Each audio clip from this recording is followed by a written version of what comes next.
In today's video, we'll tell you why midfielders should be doing this when you face an opponent and a few other midfielder tips that you need to learn, and your teacher is none other than Premier League baller Sander Berge. Let's say there's a build-up from the back. What different types of alternatives do you have? What options do you have when you have a center back or a left back passing you the ball and you're meeting the ball like this? First of all, I always try to be side on. If I'm always going towards my goalkeeper who has the ball, I'm never trying to go straight. Okay, yeah. So I'm always trying to be, side on, so I give him and myself an angle, so whether I can turn forward and play or also bounce one-touch balls to someone else. Because as soon as you're just with your back towards here, you're not really sure what's happening here, but at the same time, you don't give yourself much to work on.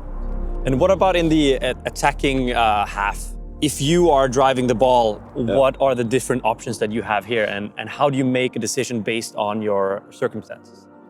I think it's a massive thing today is risk and reward, because as you say, you want to break through the middle, line breaking passes, you want to set up your wingers 1v1, but also you need to find the right balance by threading the needle through and playing the dangerous passes, the forward passes to create more, but also you have to understand when you have to balance it out and keep the game ticking over by the easy passes, because as much as your job is on there, it's more about setting the other lads up and then making sure I'm in rest defense and balancing the team out in case we will lose the ball.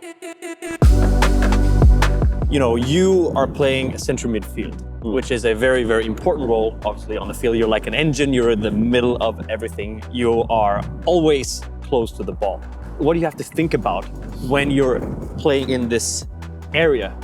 I think the main thing is obviously, to understand the game well, be well orientated, try to find the solutions for your team in the build-up, but also be a shield for your back four, and also, as you say, adapt to the game. See what we need, if you need to control the game more or if you need to attack quicker.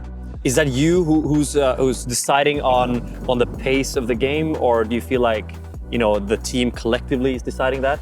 Yeah, a team collectively, as a midfielder, you're sort of orchestrating the whole thing. And if you manage to control that part of the pitch, you're normally on top in the game. So, speaking about decision making, right? The game changes a lot.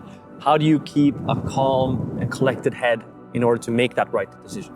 Don't get too stressed. Obviously, it's a high-paced game. Intensity is quick, but I still believe there's always space on the pitch. And to make the best decision, I think you always have to, as much as you're making the decisions quick, you also have to make sure you're taking the right time. Because if you force it when you play in the middle of the pitch and rush the decisions, that creates also not the greatest rhythm. If you search for Sander Berge compilation on YouTube, you know what you find? Just a bunch of crazy passes from one corner to the other, from the middle to the corner, like straight up perfect passes. Is that just having 10 balls at the pitch and just aiming?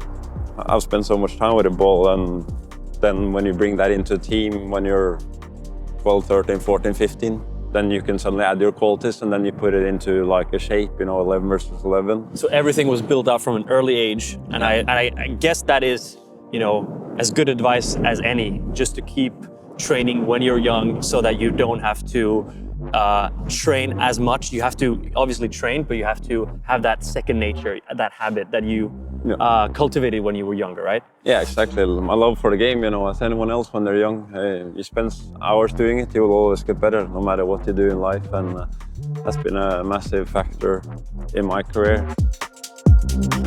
I've known you for a while, not personally, but as a football player, obviously supporting the Norwegian national team, but also following your career from Vålerenga.